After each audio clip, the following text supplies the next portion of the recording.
I was excited about watching the game the other day between Caitlin Clark and Paige Beckers. You guys get a chance to see that game? Yeah, I did. yeah. It was a. I mean, it was very competitive at up till halftime, and then the talent of Indiana took over, and you saw where Paige's team is probably a little ways, a player or two away from being highly competitive against the better teams in the league. But it was just seeing them two play was fun to watch. I mean, they're fun to watch. They're both great intellectual players out on the floor. So to just see them make plays and make the right play when the right play needs to be made, that's the fun part about watching two talented young women like that play. I agree. Yeah, Dallas is they seem to be in a rebuilding phase right now, and it shows on the court when they play against the better teams. You've got two players that are representative of the direction of the new WNBA. I mean, you've got Clark, Beckers, you got Reese, and the things that they're doing, the awareness of the game, the women's game is just beyond where we thought it would be this fast. That's attributable to the not just who they're hyping, but actually what's happening in real time on the floor. It was fun to watch those two, like you say, just to see the way they operate. And I mean, in that game right there, the game, the Indiana versus Dallas, Caitlin Clark had, I want to say 13 or 14 assists. Yes. And some of the passes are just, I mean, she's spoon feeding these people. Like her outlet passes from the backcourt to the front court.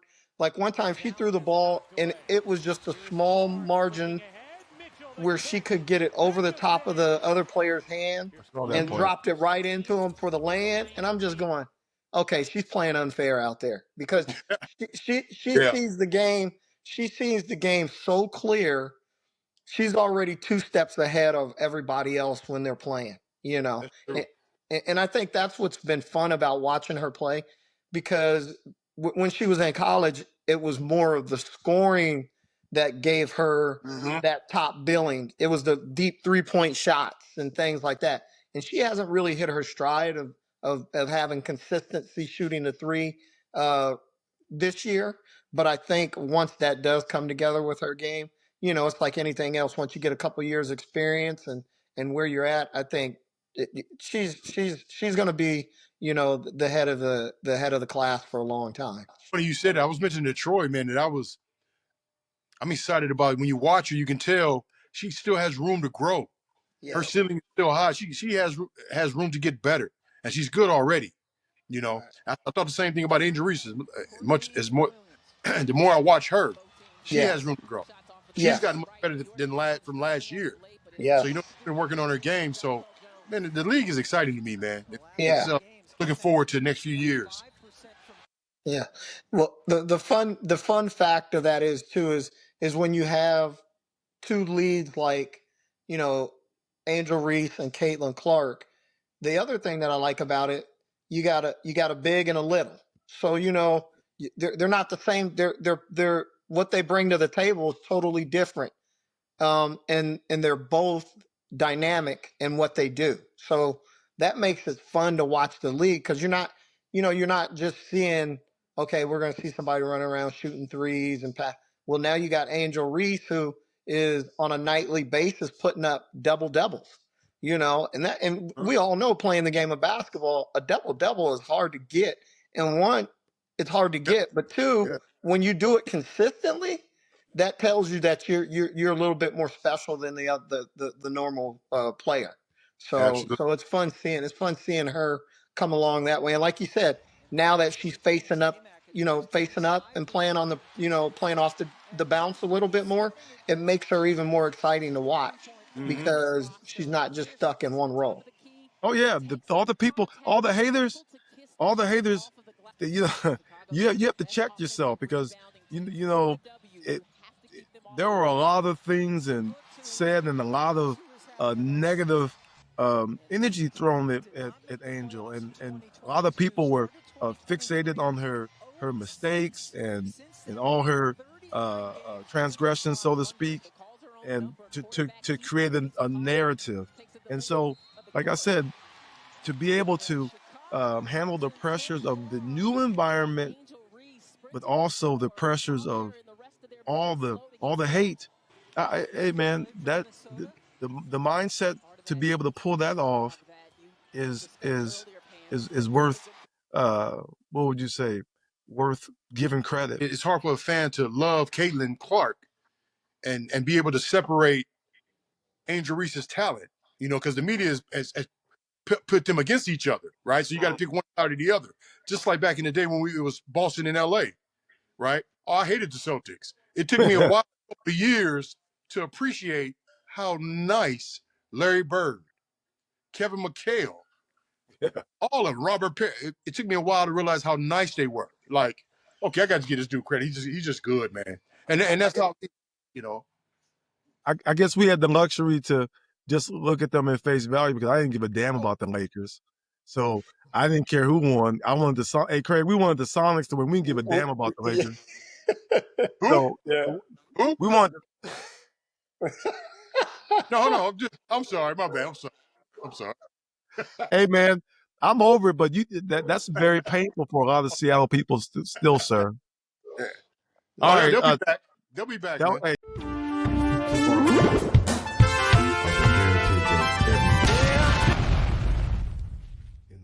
How exciting is it to be watching the NBA Summer League? I know it's not the regular season, and all the basketball we watch, during the regular season, I'm not gonna lie to you. It's there are certain points where it's like, whatever, meh, as the kids say.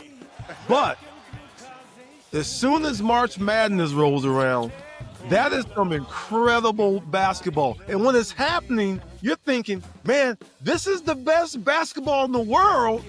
Yes. Until the NBA playoffs. The NBA playoffs is absolutely ridiculous. I don't care what anybody says. You can talk about basketball in all parts of the world. And and the older guys, we're considered old heads now. So the old heads, we're critical of the NBA and all those things. But playoff time, it's fun watching. I mean, like when there's that dead period, don't get me wrong, man. I miss sports and I miss basketball. So whenever I get a chance to see potential pros that are going to play in the NBA, it's fun to watch. The thing that I sit there and say when I watch, I go, these guys are literally fighting for their lives out on the floor. And so in real time. And to see them play, you're seeing guys, they're playing defense like your coaches in college are making you play, end to end, picking up. I mean, guys are fighting over top of screens, or if they're going underneath, it's every dribble is contested, every shot's contested. Good shots, bad shots are rewarded or non-rewarded. So it's fun to watch. It's fun to watch people who are literally trying to make a living off of playing the game of basketball. And you're right, and you see some of them are right there, but some of them are still so far away from being able to be where they want to be. Real quick, I was, Craig, you said it like they're fighting for their lives. It's funny when I watch, I don't know him, but I be pulling for him. You see a kid get an wide open shot in the corner and he miss it. Man, you don't know how bad that hurts me. Like, bro, you got to hit that, man. Got to fall. You know how important it is. They got to hit the shot. I feel the same way about Bronny. I think if Bronny is hitting shots, because he's not taking a lot of shots. He's not aggressive offensively. So it's important that the shots that he do take, they got to fall.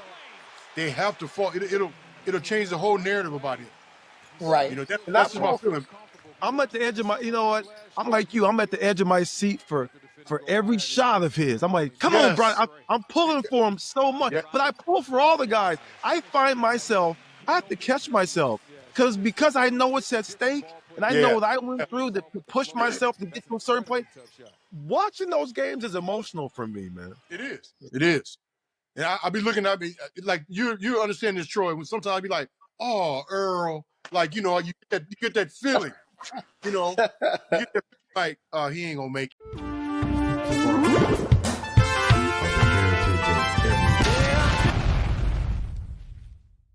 Don't let it be the draft. It could be any sport. It's so heartwarming because, like I said, I know what it took for them to be in that moment.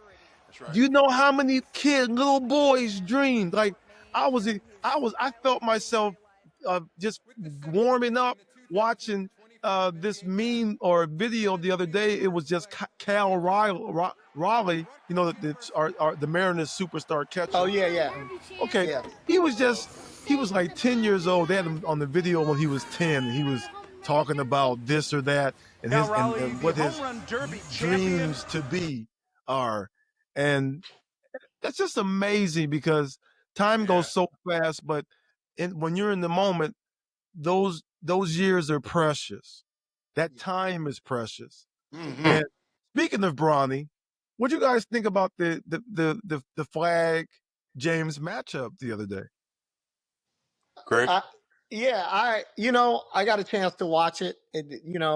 I think I would love to see it again.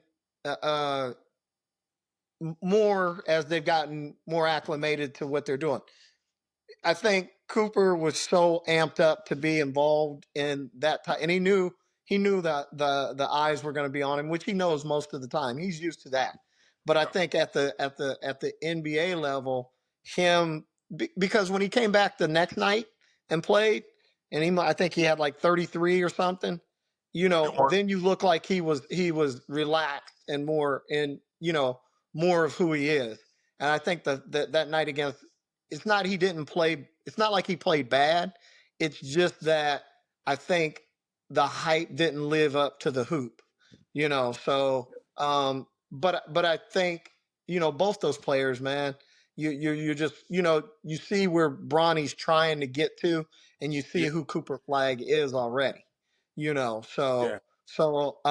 think it's unfair to put I think Bronny in, because he'll be a solid player if he makes it in the league. Media But hype. he's not gonna be an NBA standout at the league. So No, you know what I've said, Troy. I agree. I agree with that. I think it's a lot of his media hype. In terms of Cooper Flag, I think Cooper's going to be fine. I told you he's in the right situation with Dallas.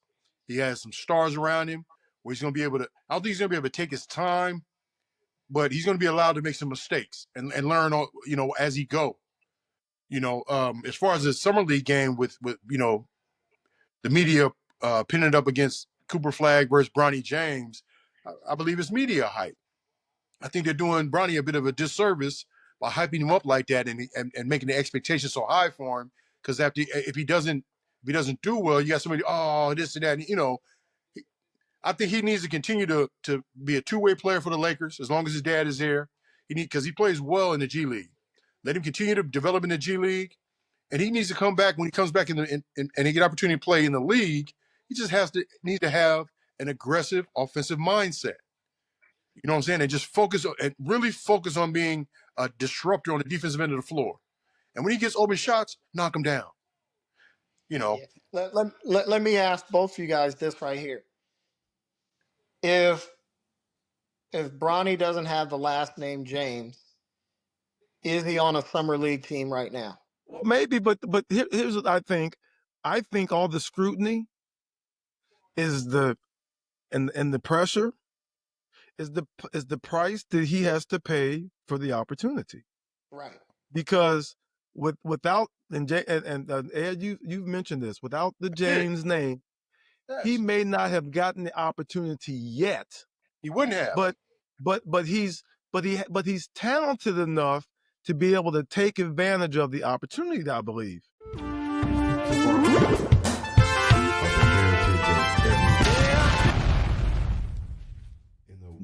Who are some of the rookies? Let's start with the rookies. Who are some of the rookies that are standing out for you guys who are doing play? I've said this before. Clayton from Florida. He looks like he's seasoned out there when he plays. His pace of play, and Thank you. is so he's so calming out there that it's almost scary that he's only 22 years old to have that type of feel for the Yeah. moment, feel for the shot, understand the game, get to the spot. Because you watch him, and I bet you the reason why a lot of people didn't go on him earlier is because you look at him and you go, okay, he's not the fastest guy, he's not the most athletic guy, but when you watch him play, you go, oh, that's the guy out there. You know? Doesn't it look like Jamal Murray to you? Yeah, that's what I said. That's exactly what I said when I first. The way he plays and gets to all the spots like it's easy. I mean, Jamal Murray is one of those guys that you really don't have much to do with whether he scores or not. Either he makes it or he doesn't. True. Yeah. So I've liked him. There was somebody else I was watching, and I was like, okay, man. I think Ace Bailey's gonna. Is it Ace Bailey? Yeah, he's his teammate. He's his teammate. I think he's gonna be. I think he's gonna be good. I think. Ace, real quick, Ace reminds me of historically how the second pick always seemed to do better than the first pick. True. And then Dylan. Ryan Nimhart. Little Nimhart. Yeah. He's sure. A ring. Who else? And we have to give credit. Ed and you and I talked about this. Shout out to fellow alum and fellow Hall of Famer Mitch Johnson and the San Antonio Spurs. Certain organizations always just seem to make quality decisions. Yes. And the Spurs organization is one such organization. They always seem to figure out players that fit their profile and they advance on them. Kind of like, hey, this is not a hometown remark. I give credit to John Snyder and the former Seahawk coach Pete Carroll for doing the same things. They always seem to find players that other people overlook and they plug them into stardom. I think San Antonio with Carter Bryant and Dylan Harper, they have two kids that when you watch them play, they have can't miss stamped all over them. And Carter Bryant, he fits the exact profile of the kids that we talked about as players that that earn time without putting the ball in the basket. Yeah. And I mean, because coming out of high school, Carter Bryant was known as more of a shooter scorer, but what he's done right now is you see defensively is where he's making his mark. Both of them are. Both of them. 7'6" 8"? He's six. Marcus, you know, it's funny. My son was just in the hotel with him yesterday, and he said he's 6'8". He's a legit 6'8". He looks long, man. Okay. Looks real long. And the crazy thing about, I was like, ooh, he's a problem. And the thing about Harper looks like a 6'1" point guard the way he moves, and he's 6'6". Yeah. I thought 6'2", 6'3" when he's in college the whole time. I didn't know he was 6'6". Yeah, man. So a whole different ball game there.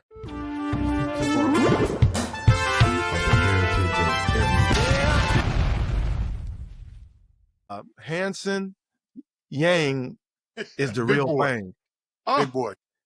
Very, very skilled.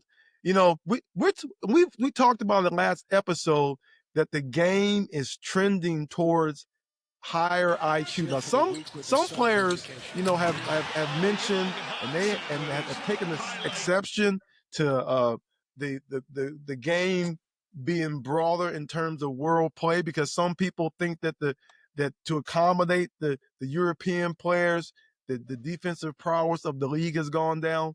But let me tell you this: the collective IQ of the game has gone up as a result of the European invasion. Right. And now, I agree. yes, I agree. and now you're seeing that there's value in kids that are terrific decision makers. Yeah. You know what, Troy? I don't mean to cut you off, but piggyback off what you said a long time ago, man, about getting a kid with a blank canvas. And I think a lot of these European players, when they get to these academies or whoever they're training with, it's a blank canvas. So they're being trained the right way and being taught how to play the game the way the game's supposed to be played.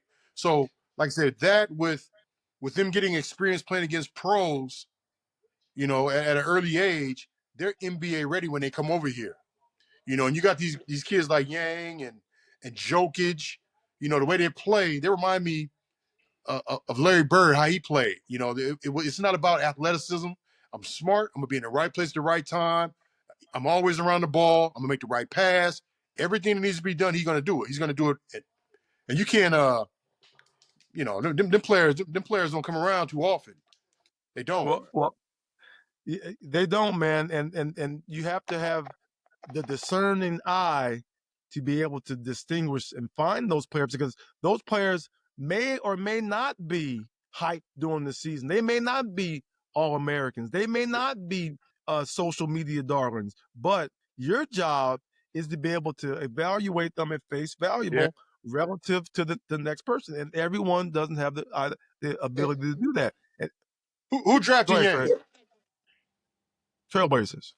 Okay, yes. Hey, this is where I think people miss the boat on the European versus the American player.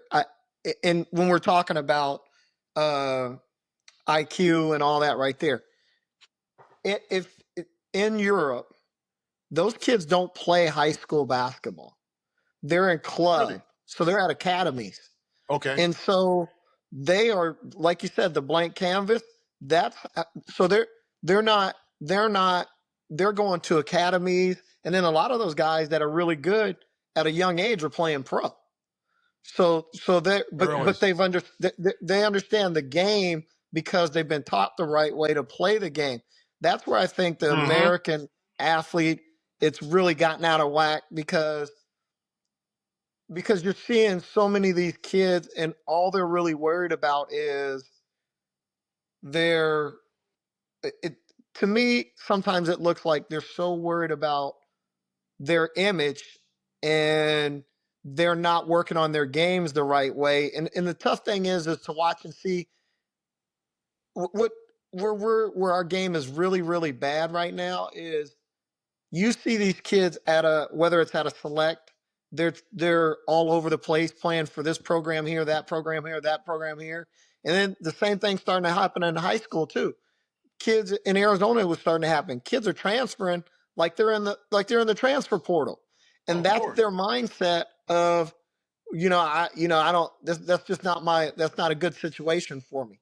I'm going to take off and go here. Well, it's the same thing, that you have these kids when they get to college. Some of them now aren't even staying at, even if they're at a good program and being coached right, they're just taking off for the next dollar. So how do you then become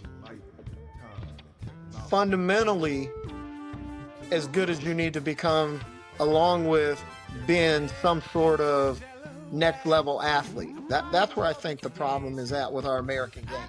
Well, it's because time goes fast. When we talk about the dream, the dream team in '92 having social impact and creating a whole generation of N1 players, well, the N1 players, they're now the coaches and administrators. Yeah. And so, so you have to be lucky enough to find yourself in the learning environment, because most of the kids a lot of our kids operate from two spots: the catch spot and the quote dunk spot. They shoot threes and they get all the way to the cup without realizing that there's five spots on the path to the basket that you need to be able to take advantage of. Let's talk about the sophomores. You guys get a chance to watch. Do that. Hold on. Go ahead and say what you're going to say. Kobe Bufkin from Atlanta. He's Kobe. I saw him twice. Kobe Bufkin. He plays for Atlanta, a little young cat. He's nice. He's a rookie? He's a rookie? Yes, he's good. He had like 24 today. So check him out too when you get a chance. That's the fun part, to be able to see the draft is one thing, and it's hard because you have a job and you have to kind of stay inside the pocket and kind of stay next to what the consensus thoughts are about players, because you don't want to make a bad decision, because a bad decision can set your organization back. But it's fun to see the players thrive who didn't have the hype, but they're taking advantage of their opportunities, man. That's incredible to see. And like the segue into the sophomores, because some of the rookies just weren't in the right circumstance to get a chance to play. And now you're watching them come back to the summer league the second year as different people. I mean, it's Yugi, like Yugi. Any night? I You seen mean, Yugi? such an incredible decision maker that guy is, man. Yeah, Oh Yugi. yeah, runs the team like Oh, he's mad. nice. And then Chicago. and then how the what's fun about the summer league and the sophomores that get a chance to reestablish themselves or further establish themselves is that there's the trading period where we see all these trades happening and all the frenzy involved with that. You see certain players going certain places and you're like, wow, that they traded that guy off. Memphis made all these changes, correct? And you're wondering, what are they thinking? And then you watch Jalen Wells perform. You're saying, oh, they're making room for Jalen Wells to be able to contribute. Yeah, that's true. You never know why certain players are on the move and the decision making of some of these GMs. Those, like I said, those fringe rotation guys who are youngsters, they can really play or they would not be in that position. And we don't know the whole story though. He may be a liability on the other end of the floor. You never know. So we don't know the whole story, but Well, I'm not using this as a whole example because I feel I have mixed emotions about Steve Kerr as a coach. Yeah. But I will say what he said about Kuminga, there's some validity to that. I acknowledge that he's a talented player, and I acknowledge that he brings certain gifts to the fray. But they're not necessarily compatible with how we play or how we win based on the chemistry of the other players. Now, that's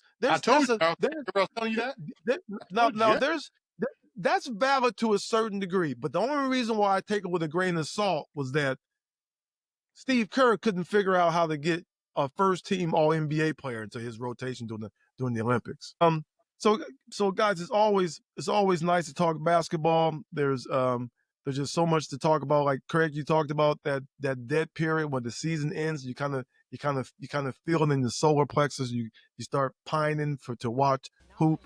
The WNBA is very, very, very much a valid option. The girls are balling. Yeah. The summer league guys are balling.